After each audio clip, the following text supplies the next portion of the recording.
मी doctor विनोद वाघमारे. माझं 2017 मध्ये bypass surgery झालेली आहे.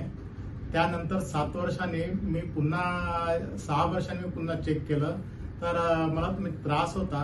तर मी एंजिओग्राफी केली. एंजिओग्राफीमध्ये ब्लॉकेजेस निघाले. तर मला डॉक्टरांनी एंजिओप्लास्टी करायला सांगितलं. पण मी एंजिओप्लास्टी न करता मी डॉक्टर प्रदीप पाटील यांच्याकडे गेलो. त्यांचं समर्थ हॉस्पिटल आहे इथे त्रिमूर्तीनगरला.